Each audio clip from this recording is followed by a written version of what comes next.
But I already have this? Oh, not the copyright! Alright, let's do it. Do you like the Patriots, the Angels? Neither? Well, who cares? Just hit that subscribe button anyways, because, you know, that's always fun. Well, alright. Welcome back, ladies and gentlemen, to honestly a video that I kind of didn't really want to make, mainly because well, I have honestly no idea why I didn't want to make it. Oh, I'll tell you why I didn't want to make it. Because it's part 2 of the Angeles season recap review thing. Spectacular.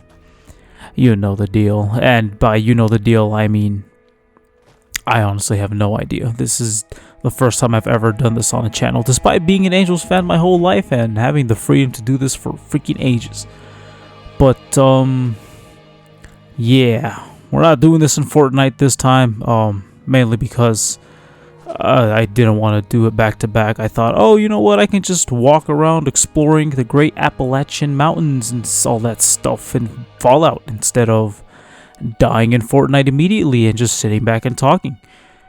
I don't know what's better, probably nothing, but who cares? So let's just get right into it, right? So I'm gonna start off by saying that I have previously recorded something like this, and by previously recorded, I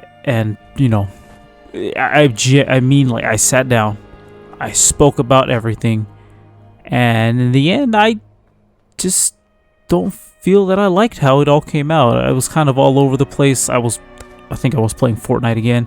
So once again, I was a little just, unorganized. I'm still going to be terribly unorganized, but this time, now that I'm kind of focusing on something other than just, constantly re-upping in freaking Fortnite, I feel like maybe this should be better. Hopefully. Probably not. I have the sneaking suspicion this is gonna end terribly. But yeah, so let's try to see where we left off, right? Last time it was the All-Star break, they were playing the Astros. Yeah, I wish I could say that things started going up from there, and they did. Don't get me wrong. The Angels played some pretty good games, and by pretty good I mean, maybe decent at best. But they played it, they did some decentness. And apparently sweeping the already hurting Yankees was enough for the Los Angeles of Anaheim, Southern California of the United States of America to think, hey, you know what? We should buy at the deadline, which is completely respectable because every other year before this, it was essentially getting rid of literally everybody that we have. So for them to buy for once in an effort to keep Shohei Ohtani, which we will be talking about, he's also the main reason I wanted to do this. But, they come off of, some losses, a couple wins, swept the Yankees, yada, yada, yada. And then comes, a series that I didn't think was going to end the way it did just because the Angels were, the trade deadline had passed. Everything was all set in stone. You got Lucas Giolito. You got Reynaldo Lopez. I had a stroke saying that. Reynaldo Lopez. There we go. You get CJ Cron back, you get Randall Grichuk back. Great to see those two. You're just getting some guys. You acquire you acquire Mike Moustakas from the Rockies after handing them 25 freaking runs. You get Eduardo Escobar from the Mets. Everything seems honky dory, right? Right. Let's talk about that Mariners series, right? A 4-game homestand. Well, it was like a 7-game homestand, but the point is, 4 games. And oh boy, I have never been more depressed in my life. I was watching those games, right? I was watching those games, anticipating that the Angels were ready to absolutely whoop them.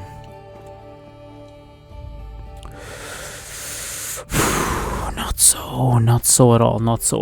And forgive me if I do forget when exactly these games were played. It has only been like freaking like 3-4 months since the games happened, so my memory's a bit foggy. It doesn't help that I took this long to re-record this / record this, so a lot of the facts I say are going to be a little off, but you know, the point is they happened. What order, who knows, but they happened.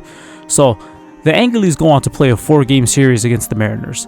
First and foremost, F the Mariners. Everyone gives the Mariners so much praise, even though, you know, they voiced it just as much potential as the Angelies.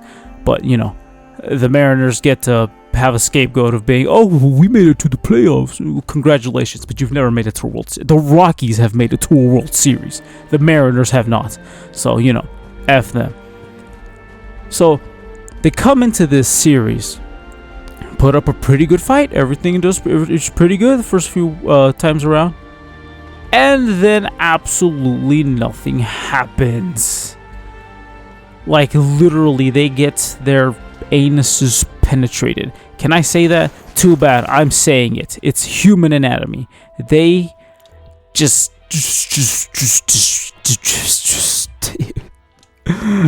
this makes me so sad. And it's so upsetting too, because that series, right? That series was what could... I gotta equip the stupid shovel. That series against the Mariners essentially ended the Angels playoff run, because those 4 games could have made or broken everything. And no kidding, they started a downward spiral of breaking freaking everything. Like, dude, it was not good. It really was not.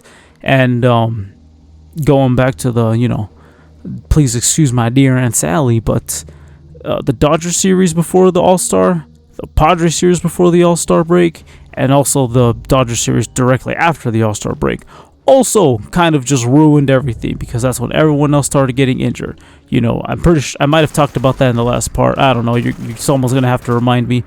Again, this is essentially all recap and just, you know, talking over things. It's literally a season recap part 2 with a couple of season recap part 1 mixed in. Not good.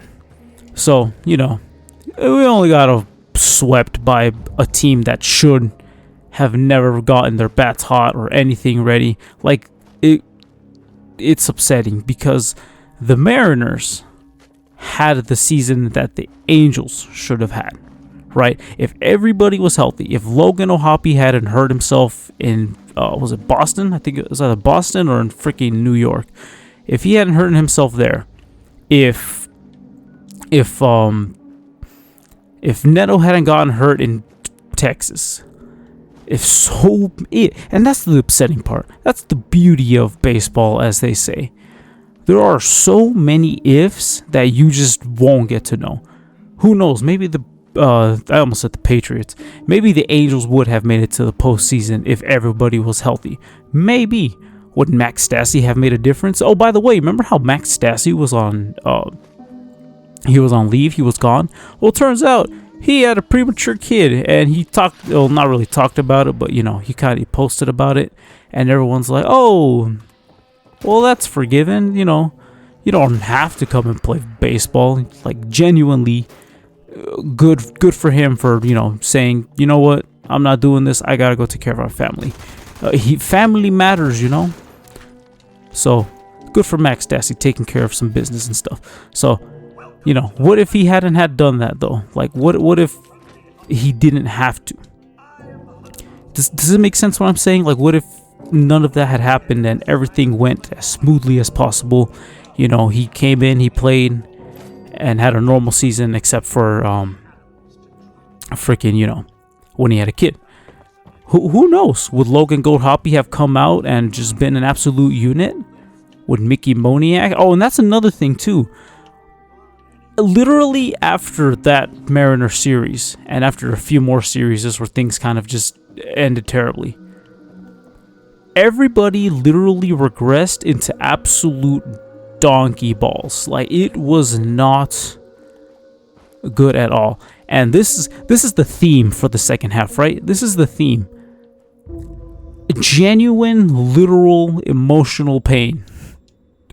That is literally the best way I can put it. Just pain. Everything die. That was the Angels this entire second half, because the amount of injuries that occurred, and everything is, it's not like, oh no, he's just like Anthony Rendon and he hurt himself. No, it was everybody had an oblique related injury. Now, I don't know about you, but I'm pretty sure if your superstar, your face of the franchise, Shohei Ohtani, as well as the future of the franchises like Zach Neto, Joe Adell, yeah, I'm saying Joe Adell, fight me. If they're all going down with some oblique related strain or injury or just anything like that, don't you think you should probably investigate your athletic trainers, or, do something that makes it be like, hey, what are we doing anything wrong? Because this doesn't seem right. And do you think they did that? No, sir, they did not do that. Everything kind of just went on like normal, and nobody ever questioned anything, which it kind of concerns me. It genuinely does. Literally nobody questioned anything.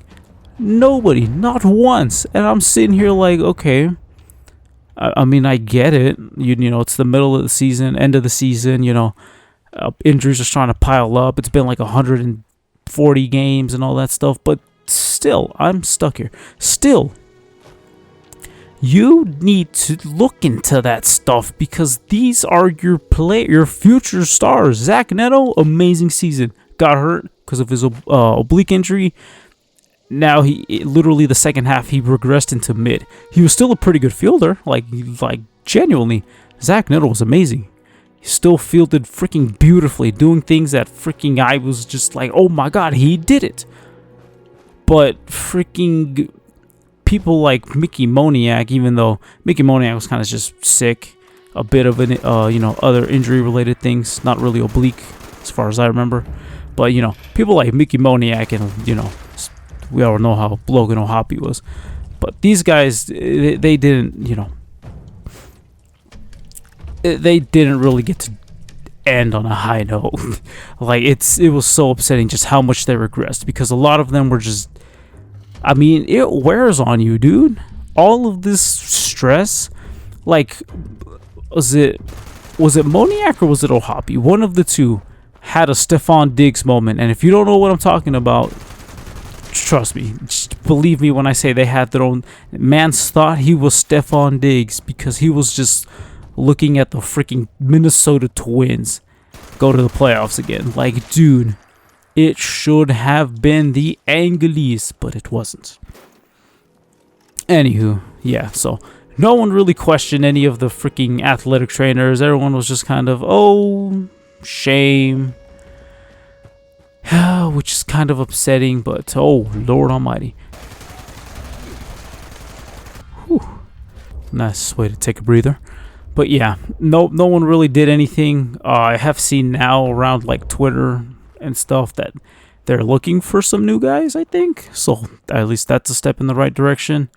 But, it would have been nice if they would have done that earlier when, that way our star players don't freaking die immediately. That would have been nice. But unfortunately, it didn't freaking happen. But, still. At least something is something, I guess. And, yeah.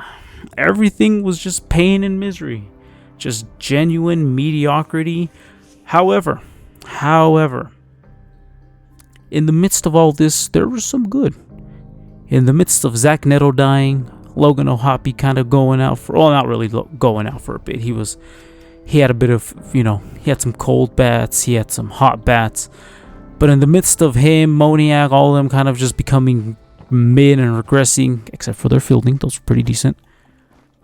There was one man who, strangely enough, kind of stepped up to everything.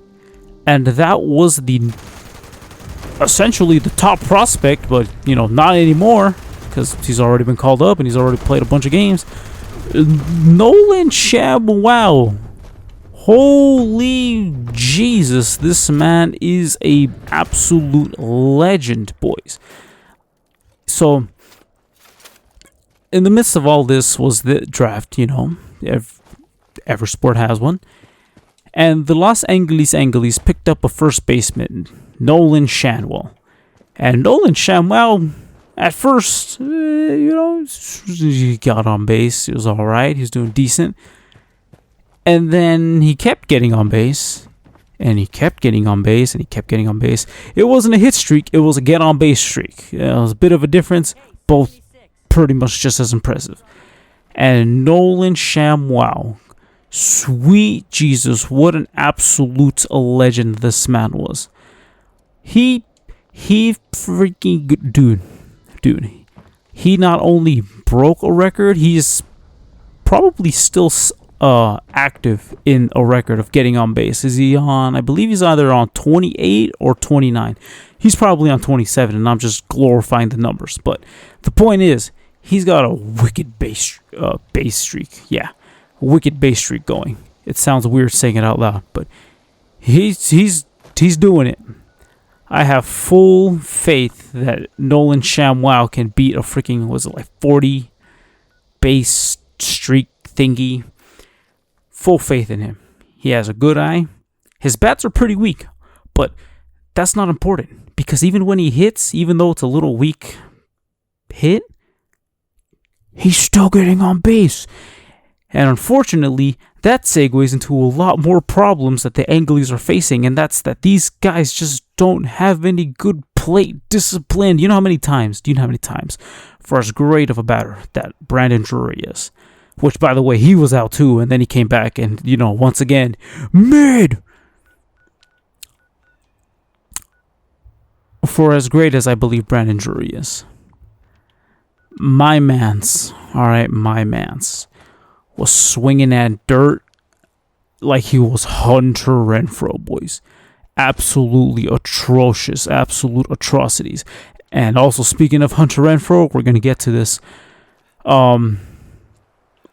Yeah. Hunter Renfroe essentially became what Brandon Drury, you know, he became like a freaking, he stood up and became the Anthony Rendon that we didn't want him to become. And not because of injuries, just because, you know, Anthony Rendon was kind of just vibing there, existing, kind of not really doing anything. And sure, you know, he would have a couple hits, but essentially, that's it. Just a hit or two here and there, and nothing else to freaking show for it. No fun at all. It was actually painful. And, yeah, the little to no plate discipline, as I said. It was kind of upsetting, especially when you want these guys to succeed. And, you know, they could feel great. They could feel pretty good. But what good is fielding when you can't freaking hit? Hunter Renfroe was especially infamous for not hitting at anything, or for not hitting anything, and swinging at freaking everything. My mans would swing at things if it was in the other. He's essentially Javier Baez. You know that meme with Javier Baez where he's just swinging at freaking absolutely nothing? What the dog doing? Yeah, that was essentially Hunter Renfroe this entire second half. Absolute just sadness. And I really, really wish that Hunter Renfroe would have been, you know, I wish he would have worked out. But unfortunately he didn't, and he was DFA'd, and all of Angels baseball celebrated that he was finally gone. And then the Reds picked him up, right? The Reds picked him up. He did one hit that was really, really freaking good, and everyone suddenly thought that Renfroe was back. And then the Reds DFA'd him. My brother in Christ, he could not keep his job to save his life. Literally could not keep his job. Oh, look at that. I finished my thingy. But yeah, it was kind of sad. Like, actually, what's attacking me? Oh, one of these things. You saw nothing. So yeah, no good Renfroe. No, just it was just so sad seeing everything regress. And while we're on the topic of DFAs, I know I've been all over the place, but you should know my videos have no structure. If you've been around anyway. If you're not, subscribe. I do sports, I do games, I do freaking whatever I want. Yeah, on top of Renfro being DFA'd and just being sent to the freaking bottomless pit, quite a lot of guys that you would think wouldn't be DFA'd were DFA'd, and it makes me sad that they were DFA'd because one of them was Matt Moore. Now, Matt Moore had gotten injured previously. I believe it was also an oblique-related injury. Or maybe it was his shoulder. Or was it his groin? Someone got hurt with the groin, I think. I don't know, but that's not important. Matt Moore was injured, and he came back. And Matt Moore coming back was not the same Matt Moore that, you know, came in and saved the freaking day. No, this was not Matt Moore. I don't know what they did to massacre my boy Matt Moore, but Jesus Christ. It's not that he sucked, but more so that he just, his ERA was a little higher than preferred. Because it used to be, right? It used to be that it would be Matt Moore to come in the 8th, right? He would do his outs and all that jazz. And then originally, Jose Quijada would come in as the closer. But then Quijada got hurt because he freaking needed Tommy John. So Carlos Goat Estevez came in and freaking, we'll get to Estevez in a bit, but you know, Carlos Estevez started to come in. It was a 1-2 punch, perfect in the first half of the season. Second half, not so much. And then apparently everyone else thought so too, because next thing you know, freaking Matt Moore's DFA and he gets picked up by the Guardians. Along with that, after seeing that everything is just done and over, all of our hopes are gone, Lucas Giolito gets DFA'd and, gets like waived. They didn't get DFA'd, they were just like waived or something, or probably one of the two. The point is, they're not on the team anymore. And the Indians, wow. Yeah, screw it. The Indians pick him up too. So, 2 pitchers that we gave top 2 prospects for to the White Sox are gone. And we literally just freaking, just acquired them. Everyone's like, oh, cool, we can do this, right? Right, yeah, oh, this is going to be awesome. Everything's going to end perfectly, and no. You get rid of them for nothing. A lot of prospects giving up to try to just go all in at the deadline, try to get a playoff spot, all given away for free. That pained me. Now, sure, Lucas Giolito ain't freaking, he's not like, as much as I hate to say it, he's definitely no Kershaw, but, he's something. We had something. Reynaldo Lopez, also gone. Where was he? I could not tell you where he went. He kind of just disappeared, and I forgot completely about it, which also makes me sad, but that is also not important because freaking, oh man. So yeah, so Matt Moore's gone. Freaking Carlos Estevez is essentially just kind of left there with the kids, like all of the prospects and stuff. You got freaking Jose Soriano, you got Colt Ingram. Who? Exactly. Freaking actual, just, I don't want to say nobodies, but yeah, nobodies. There's like no point in anybody. Aaron Loop has regressed, which is kind of sad because Aaron Loop actually started doing good. I think I talked about this before. Aaron Loop did pretty good. And then he regressed too, and everything was kind of just not worth it anymore. But, like I said earlier, if the Angels were above 500, you could just mark it to, oh, it's a lot of games, they're the Angels, they're a poverty franchise anyways, it's gonna tire them out. But still, I mean, you got the Braves winning 500 million games just by breathing and then losing in the playoffs. You got teams like the Rays going undefeated in the beginning of the season, and also my game crashed. I don't know, dude. It pains me. And then it's infuriating because going back to the coaching, which goes back to the players, which goes back to 500 other topics. What is Matt Wise doing? Who knows? Who cares? Matt Wise is gone. Yeah, he's going to become the White Sox pitching coach. Now, not the main pitching coach. It's going to be the freaking bullpen pitching coach or relief, whatever the heck they are. Who cares? Point is, he's out of our hands. We don't got to deal with Matt Wise anymore. Gloria, hallelujah. Matt Wise is gone. All of Angels Twitter celebrated when Matt Wise left. And then Aaron Loop, going back to him, did not resign. There is no more Aaron Loop mode in the Angels clubhouse. And unfortunately, Eduardo Escobar is also gone, which also upsets me. But I mean, honestly, I think better for them because, you know, they gotta, you know, hopefully they go somewhere where they're a bit better utilized is the best way I could probably put it. Because I mean, we got Escobar because of injuries. We also picked up Moose because of injuries, as well as Crone and Grichuk. Now, I completely forgot what I was. Oh, right. So we pick up all of these guys, right, before the trade deadline because of injuries.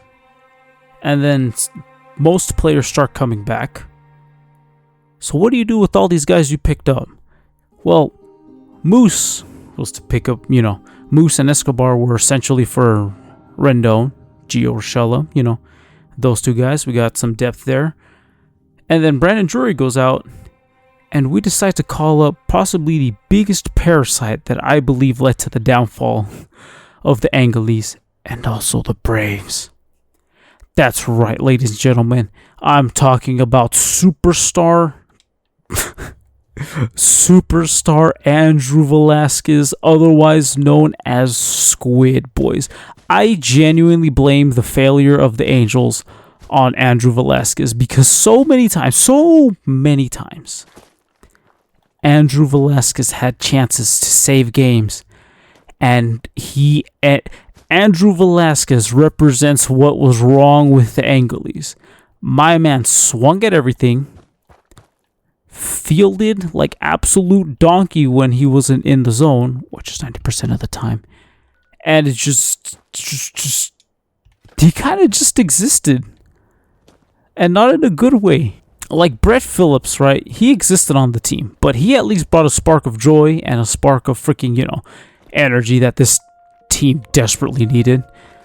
Squid kind of just existed, and that's about as good as I can say.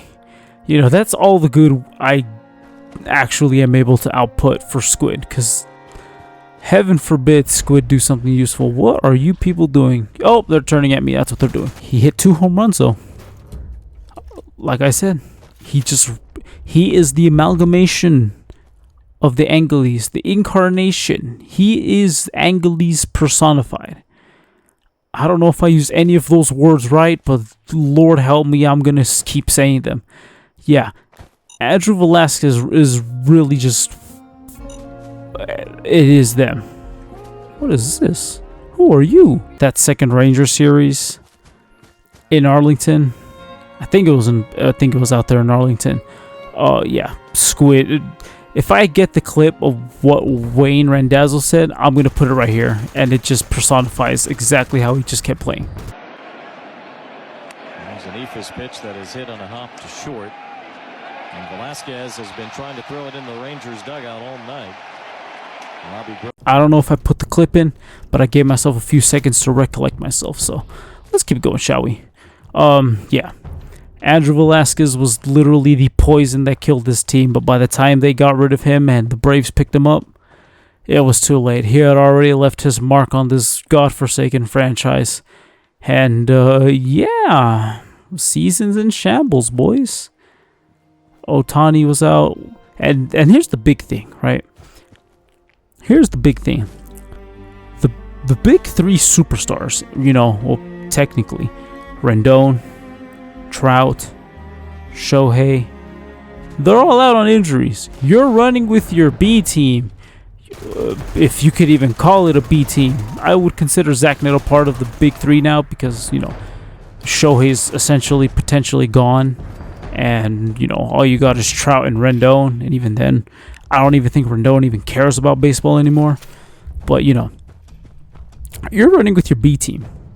Nobody wants to watch freaking not Mike Trout, not Anthony Rendon, and especially not Shohei Ohtani. Do you think anyone was excited when Colt Ingram showed up to start pitching? Not really. Carlos Estevez? Yeah, Carlos Estevez is a great freaking player. At least he was, and we'll get into that in a bit. I know I said it earlier, but this time for sure we'll get into that. But, no one's lining up to see freaking Zach Neto. Nobody knows who Zach Neto is, apart from Angels fan base. Nobody knows who freaking, for the most part, who Mickey Moniak is, aside from, his first name being freaking Mickey. No one knows these guys. No one's going to show up. They've definitely left their mark, but, before the season, no one really cares about who these people are. Dude, I got so sidetracked on a rant about everyone being out. I forgot what the point of ranting about them being out was. Oh no, I just started yelling into a microphone. No. I don't know, dude. I'm just so all over the place. It just wasn't good. I haven't even gotten into like Carlos Estevez, but I guess screw it.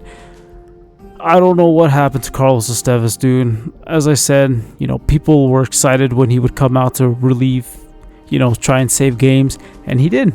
All first half. Saved so many potential losses. Absolutely phenomenal. Went to the All-Star game with Shohei. He deserved it 100%. The second half. Well, first of all, you don't need to bring out a closer, to save the game when you're losing. I'll leave that part at that. And second, he just wasn't doing good. The first blown save that Carlos Estevez had essentially just ruined him because so many people came and started attacking him. It's not funny. It really isn't. I know, I'll scream at my TV and I'll say, I'll say that, freaking Squid is absolute butt cheeks. He's freaking garbage, trash, doesn't deserve to be playing. But never will I send death threats and hope anything horrible upon him. And that's what everyone was doing when Carlos Estevez blew his game. I think it was against the Mariners as well, so go freaking figure. But when he blew it, dude, I felt so bad for him. So bad, because he had been playing his heart out the entire first half. And then that happens, and it's just, painful. Absolutely freaking painful. I felt for him so badly. And it kind of got better. He reached 30 saves, which was pretty cool. But, after that, it was a matter of, oh no, Estevez is coming out. Is he going to save the day? And most of the time he would, but he did have a few other blown saves during the year, which kind of sucked. But, oh man, it was not a pretty sight when he first blew that game. But, he wasn't suffering alone. As I said before, he's got everyone else back there kind of sucking. Aaron Loop, like I said, he was pretty alright. Then he regressed back again. What is happening? What? Oh, it can't go that way. It just wasn't good. And now I'm being attacked by Chinese robots. Everything just started to just pain and agony and suffering and pain, followed by a little more pain. And that's all that just happened. Everything was just pain upon pain. Losses that shouldn't have happened. Implosions that you didn't think was possible. When I went to the game where they were giving out Mike Trout's bobblehead, I went with Briar and Joe. Best night of my freaking life right there. We had some We had some food. We watched the Angels get absolutely pulverized by the Detroit Tigers of all teams. It was a great time. When you're getting pulverized by the Detroit Tigers, something is wrong. Something is wrong, to say the absolute least. So bad that freaking Eduardo Escobar had to come out and pitch like he looked like Shohei Ohtani. Shohei who? No, bring in Escobar. He's got it. This is someone's camp. This looks like my camp when I first started. Oh no, it's not a camp. It's just a random house. It just didn't end any well. Sure, we can hit rock bottom, but we can always reach advanced darkness. Nope, I'm lost. I'm still lost. I'm genuinely still lost. I don't know. I think I just needed an excuse to rant, and losing freaking Shohei to an oblique injury after almost pitching a perfect game, as well as Mike Trout with his hand, him coming back for a day and then going back out for essentially the remainder of the season, and Anthony Rendon being Anthony Rendon. Yeah, it's kind of easy to see why everyone would just have given up on the Angels, which they pretty much did. As I said earlier, kind of alluded to it, the Mariners ended up having the season that the Angels should have, essentially being in a really close race to the playoffs and potentially the World Series. Now, obviously, the Mariners didn't make it to either, thank God, but, you know, that could have been the Angels. I still watched every game, but I kind of watched every game just for the freaking heck of it. I just turned it on and, oh, let's see what happens today. Oh, utter embarrassment. Who would have thought? And that was just the sad truth of the second half. You just kind of watch to watch. Now, sure, there was a bit of life. There was a bunch of, you know, definitely a lot of daydreaming. Someone said they had to win like 28 of their last, you know, who knows how many games and only lose like 3. Yeah, sure they had to. And unfortunately, I was that delusional fan that's like, they've got this, you know. Zach Netto's pretty base. Mickey Moniak's got it. Zach Netto went down, went to the minors, had a good minor season, came back up, was not the same. Mickey Moniak kind of went down for a bit, came back up, wasn't really the same. Everyone just hit a slump, and it was a permanent end of the year slump, and you kind of attribute it to it's the end of the year and we're not going to make it anyways, or you can kind of attribute it to just, you know, it's an actual slump. Whatever it was, I didn't like seeing it, and I don't think any Angels fan liked to see it, but it's what happened. You know, you can't change that. What happened happened. Angels suffered a huge blow with losing their biggest freaking stars and players with Trout and Ohtani. Rendon's garbage, so, you know, you got that. Everyone else just hit the biggest freaking slump of their lives. And the Angels, without even thinking about it, were essentially, you know, eliminated from playoff contention. And it hurts. It really does hurt, especially when, you know, you're constantly losing to freaking garbage teams like the A's and the Lions. Especially the Lions, which hadn't swept the Angels since like the freaking 90s or something, 80s. A long time, basically. It sucks. But, I mean, until Art sells the team, I don't really think much is going to be changing. Managers only have so much power, even though that can also make or break everything. Perry Manassian's under huge fire for everything that's happened. Which, I mean, honestly, it's not Perry's fault. None of this is Perry's fault. He literally went out there, started playing checkers, not chess, and everyone said, you know what? We want to play checkers now. And freaking shoved the chessboard out the way. And then punched Perry in the face. It's not his fault.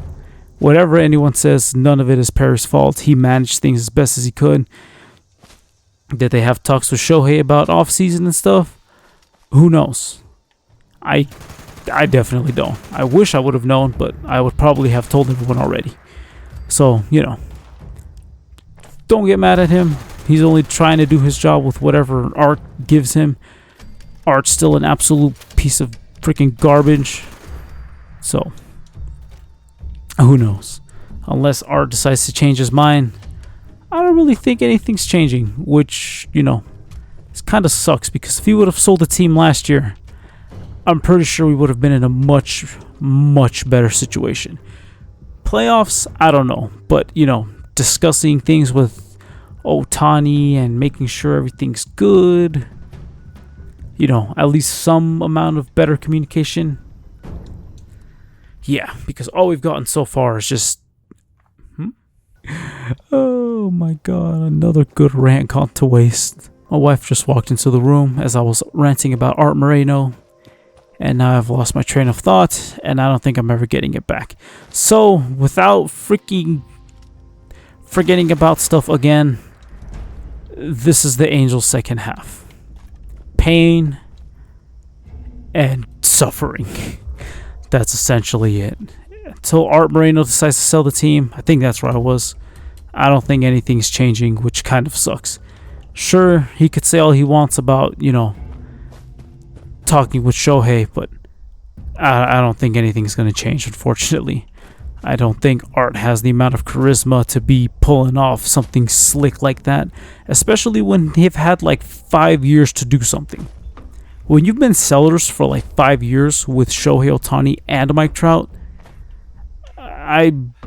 if it weren't for the money, I don't think Trout would be here, I don't think anyone would be here.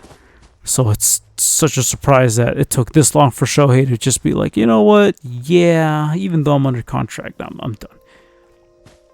So, who knows? Hopefully everything ends up good. I think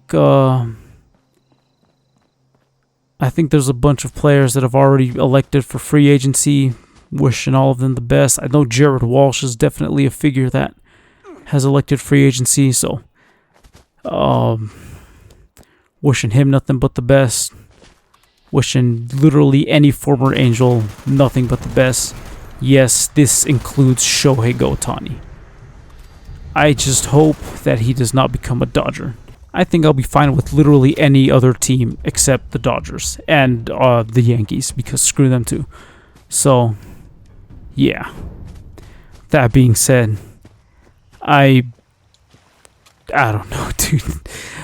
I'm trying to be positive, like I said, but there's just so much fundamentally wrong with the Angels that I can't even completely wish everything will be better in 2024. I'm hoping everything's better in 2024. But a guarantee? No, that's too wishful thinking. But alas, we won't know. The Angels are currently still looking for a new manager since they fired Phil Nevin. That's news. Who knows what's going to happen. Again, hoping nothing but the best. Hopefully Phil Nevin doesn't explode. So,